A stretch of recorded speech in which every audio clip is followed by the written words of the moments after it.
আসসালামু আলাইকুম। আশা করি আপনারা সবাই ভালো আছেন। আমাদের আজকের এই ভিডিওতে আমরা আপনাদের সঙ্গে শেয়ার করব আমরা মাইক্রোটিকের মাধ্যমে কিভাবে কোনো একটা পার্টিকুলার ইউজারকে বিভিন্ন সার্ভিসের জন্য বিভিন্ন ধরনের ব্যান্ডউইথ অ্যাসাইন করতে পারি।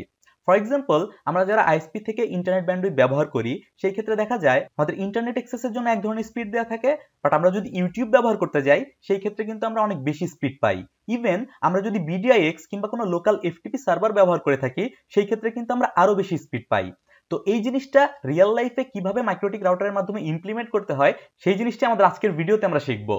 তো ধরুন এই সিনারিওতে আইএসপি থেকে আপনি একটা ইন্টারনেট কানেক্টিভিটি নিয়েছেন আপনার মাইক্রোটিক রাউটারে, এবং এই রাউটারের আন্ডারে একটা ইউজার রয়েছে, যে ইউজারকে আপনি 3 ধরনের সার্ভিস দিতে চাচ্ছেন। প্রথমত, তাকে আপনি ইন্টারনেট ব্যান্ডউইথ প্রোভাইড করবেন। সেখানে আমরা ফর এক্সাম্পল ধরে নিয়েছি তাকে আপনি 5 Mbps কানেক্টিভিটি দিবেন, এবং এই আইএসপির সাথে তার জিজিসি ব্যান্ডউইথ রয়েছে, অর্থাৎ গুগলের ক্যাশ ব্যান্ডউইথ, যার মাধ্যমে আপনি চাইলে ইউটিউবের স্পিডটাকে বাড়িয়ে দিতে পারেন। তো সেই ক্ষেত্রে আইএসপি মূলত আপনাকে এই জিজিসি সার্ভারের আইপি অ্যাড্রেসটা শেয়ার করে দিবে। পাশাপাশি এই আইএসপির আন্ডারে যদি কোনো লোকাল এফটিপি সার্ভার বা বিডিআইএক্স এর কানেক্টিভিটি থাকে, সেটার আইপি অ্যাড্রেসের উপর কিন্তু আপনি আলাদাভাবে এডিশনাল ব্যান্ডউইথ অ্যাসাইন করতে পারেন। তো এই মুহূর্তে একটা মাইক্রোটিক রাউটারের মধ্যে ঢুকে কিভাবে আপনি একটা পার্টিকুলার ইউজারের জন্য এই ধরনের এডিশনাল ব্যান্ডউইথগুলো অ্যাসাইন করবেন সেই জিনিসটা আমরা রিয়েল টাইম দেখব। তো সেই জন্য আমরা সরাসরি মাইক্রোটিক রাউটারের মধ্যে লগ ইন করে নিচ্ছি। এরপর আমাদের কাজ হবে কিউ অপশনটাতে যাওয়া, এবং কিউ অপশনটাতে যাওয়ার পর আমরা সিম্পলি প্লাস বাটনে ক্লিক করে কিউ ক্রিয়েট করা শুরু করব। প্লাস বাটনে ক্রিয়েট করার পর আমরা কিউটার জন্য একটা নাম দিব। ধরুন আমাদের ফার্স্ট টার্গেট ছিল হচ্ছে ইন্টারনেট ব্যান্ডউইথ। ইন্টারনেট ব্যান্ডউইথের জন্য আমরা অ্যাসাইন করেছি 5 Mbps, এবং আমাদের ইউজারের আইপি অ্যাড্রেস হচ্ছে 192.168.1.10। সিম্পলি এই আইপিটাকে আমরা টার্গেটের মধ্যে বসিয়ে দিব, অর্থাৎ কোন ইউজারের জন্য আমরা কিউটা করছি সেই জিনিসটা আমরা ডিক্লেয়ার করে দিব। এখন ডেস্টিনেশন, যেহেতু আমাদের এই কিউগুলো মূলত ডেস্টিনেশনের উপর ফোকাস করে তৈরি করা, সো এই জিনিসটা আমাদের খুব ইম্পর্টেন্ট ভাবে বুঝতে হবে। দেখুন, ইন্টারনেটে যখন আপনি অ্যাক্সেস করবেন, ইন্টারনেটে কিন্তু গুগল, ফেসবুক, ইউটিউব এবং এভরিথিং রয়েছে। তো সেই ক্ষেত্রে ইন্টারনেটের আইপি অ্যাড্রেস হবে হচ্ছে 0.0.0.0/0, অর্থাৎ আপনি ইন্টারনেটে যে জায়গায় অ্যাক্সেস করতে চান না কেন, এই কিউটা কিন্তু আপনার ইন্টারনেটের ব্যান্ডউইথ হিসেবে কাজ করবে। এইখানে আমরা ম্যাক্সিমাম আপলোড এবং ডাউনলোড স্পিডের মধ্যে 5 Mbps অ্যাসাইন করে দিচ্ছি। এবার যদি আমরা জাস্ট অ্যাপ্লাই এবং ওকে করে দেই, তাহলে কিন্তু আমার এই ইউজারের জন্য ইন্টারনেট ব্যান্ডউইথের কিউটা তৈরি হয়ে গেল। এরপর আমার কাজ হচ্ছে এই সেম ইউজারের জন্য আমাকে ইউটিউবের জন্য 20 Mbps এবং লোকাল এফটিপি সার্ভারের জন্য 50 Mbps ব্যান্ডউইথ অ্যাসাইন করতে হবে। তো সেই ক্ষেত্রে আমরা ইউটিউবের আইপি অ্যাড্রেসটাকে কপি করে নিচ্ছি, যার উপর মূলত আমরা 20 Mbps ব্যান্ডউইথ অ্যাসাইন করব, এবং সেম ভাবে কিউ অপশনে গিয়ে আমরা নতুন করে আরেকটা কিউ অ্যাসাইন করব, যেটার নাম দিচ্ছি আমরা ইউটিউব ব্যান্ডউইথ। এবং এইখানে ডেস্টিনেশন অ্যাড্রেসটা হবে মূলত ইউটিউবের আইপি অ্যাড্রেস, অর্থাৎ আইএসপির সাথে ইউটিউবের যে লোকাল ক্যাশ সার্ভার রয়েছে সেই সার্ভারের যে আইপি অ্যাড্রেসটা রয়েছে, যেটা আইএসপি আপনাকে বলে দিবে, সেই অ্যাড্রেসটা হচ্ছে আমার ডেস্টিনেশন আইপি অ্যাড্রেস। এবং টার্গেটের ক্ষেত্রে আমার সেম ইউজারটাই থাকবে, অর্থাৎ 192.168.1.10। দ্যাট মিনস আমরা একটু আগে যে ইউজারের জন্য কিউ ক্রিয়েট করেছিলাম সেম ইউজারের জন্য। এবং এইখানে আমরা ব্যান্ডউইথ বলে দিব 20 Mbps। তো 20 Mbps বলে আমরা অ্যাপ্লাই ওকে করে দিচ্ছি, এবং সেম ভাবে আমাদের থার্ড একটা কিউ তৈরি করতে হবে, যেখানে আমাদের এফটিপি সার্ভারের জন্য আলাদা একটা ব্যান্ডউইথ দেওয়া থাকবে। এইখানেও আমার টার্গেটটা সেম, অর্থাৎ সেম ইউজারের জন্যই আমরা তৈরি করতেছি, দিয়ে দিলাম। এবং ডেস্টিনেশনের ক্ষেত্রে আমার এই এফটিপি সার্ভারের আইপি অ্যাড্রেসটাকে আমরা ব্যবহার করব, যার উপর মূলত আমাদের এই 50 Mbps ব্যান্ডউইথটা কাজ করবে। তো এইখানে ডেস্টিনেশনের মধ্যে আমরা এফটিপি সার্ভারের আইপি অ্যাড্রেসটা দিয়ে দিচ্ছি, এবং ব্যান্ডউইথের এখানে আপলোড এবং ডাউনলোড সেকশনে গিয়ে আমরা 50 Mbps বসিয়ে দিচ্ছি, দেন অ্যাপ্লাই এবং ওকে দিয়ে দিচ্ছি।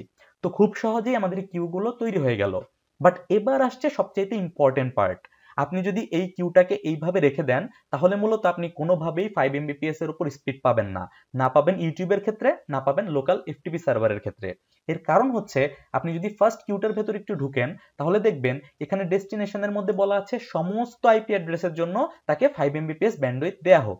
এই সমস্ত আইপি অ্যাড্রেসের মধ্যে কিন্তু ইউটিউবের আইপি অ্যাড্রেস প্লাস এফটিপির আইপি অ্যাড্রেসটাও রয়েছে, কারণ এই আইপি অ্যাড্রেসগুলোও কিন্তু 0.0.0/0 এর মধ্যেই পড়ে।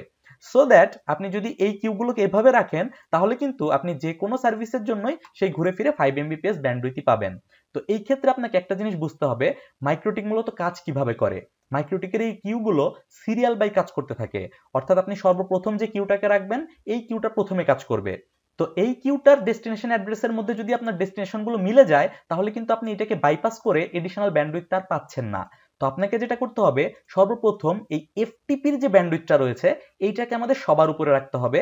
দেন ইউটিউবের ব্যান্ডউইথটা আমাদেরকে দ্বিতীয়তে রাখতে হবে এবং ইন্টারনেট ব্যান্ডউইথটা আমাদের লাস্টে রাখতে হবে। এর কারণ হচ্ছে, দেখুন, আপনি যদি এফটিপির ক্ষেত্রে চিন্তা করেন, আপনি ধরুন এফটিপি ইউজ করা শুরু করেছেন এবং আপনার ডেস্টিনেশন অ্যাড্রেসটা কিন্তু 192.168.1.100 এর সাথে মিলে গিয়েছে। তখন যেটা হবে, এই কিউ অনুসারে আপনি কিন্তু 50 Mbps ব্যান্ডউইথ পেতে থাকবেন।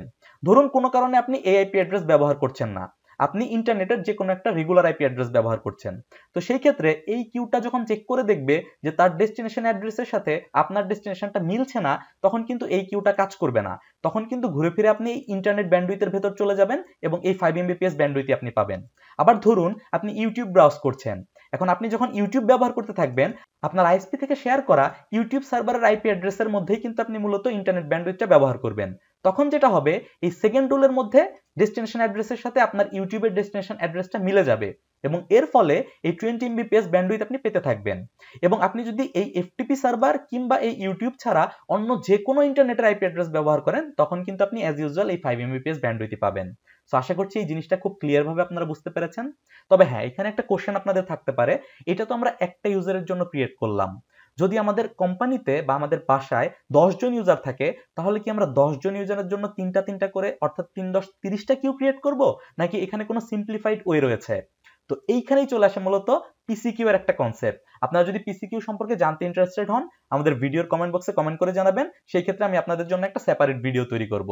আর আমাদের এই আজকের ভিডিও নিয়ে আপনাদের যদি কোনো ধরনের কনফিউশন থাকে, তাহলে আমাদের ভিডিওর কমেন্ট বক্সে জানাবেন, আমি আপনাদেরকে রিপ্লাই দেওয়ার চেষ্টা করব। দেখা হচ্ছে আগামী ভিডিওতে, সেই পর্যন্ত সবাই ভালো থাকবেন। আল্লাহ হাফেজ।